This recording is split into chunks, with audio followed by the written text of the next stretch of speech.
Now, in the county of Lamu, like many other coastal counties, there's a lot of rich heritage in regards to the history of Kenya and a lot of sites to be seen. And one of those here in the county of Lamu is Takwa ruins. And Melito Letenges visited there and now brings us the sights and sounds and understanding of what it's all about.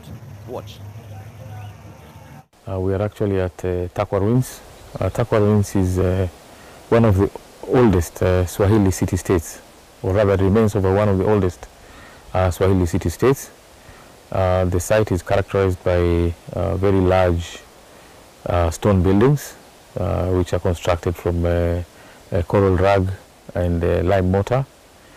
It has about 300 to 400 residential buildings, and one of the highlights is of course the Friday Mosque, which is almost at the center of the site, and the adjacent palace, marking the administrative section of the town.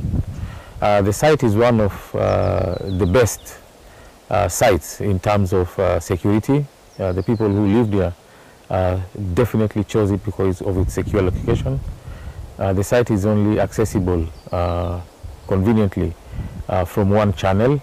This channel is only accessible during the high tides, and making it very, very easy to monitor that access point. Otherwise, the only other site by any vessel would be on its eastern side, where you have a very large coral outcrop at sea, making it impossible for any vessels to approach Takwa from that direction.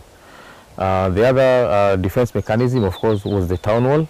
The site is surrounded by a town wall with a scaffolding on the interior part. This site is a site of about 3,000 to 5,000 people at its height.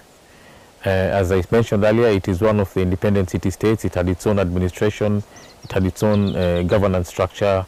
You had people, as you can see, most of the structure are actually what we refer to as merchant houses. So these people were quite wealthy people for its time, as we can see from the remains of the buildings. Unfortunately, Takwa had to be abandoned around the 16th century, and this is mostly because the water source started to become brackish.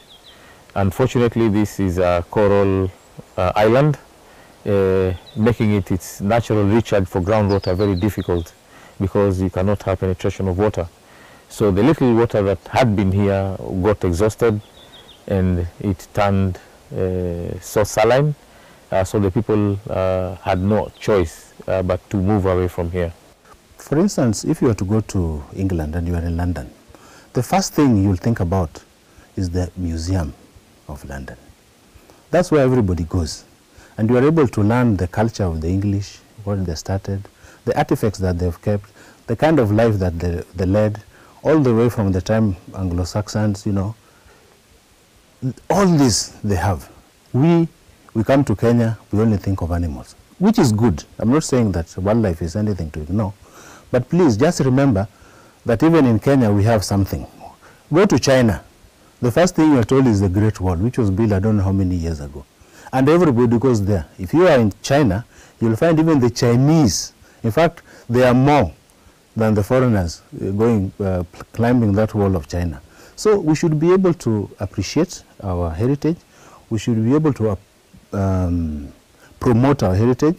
We should be able to let even students learn about our heritage. Because I'm telling you, if I've gone through school and I never heard of this until I became chairman of National Museum.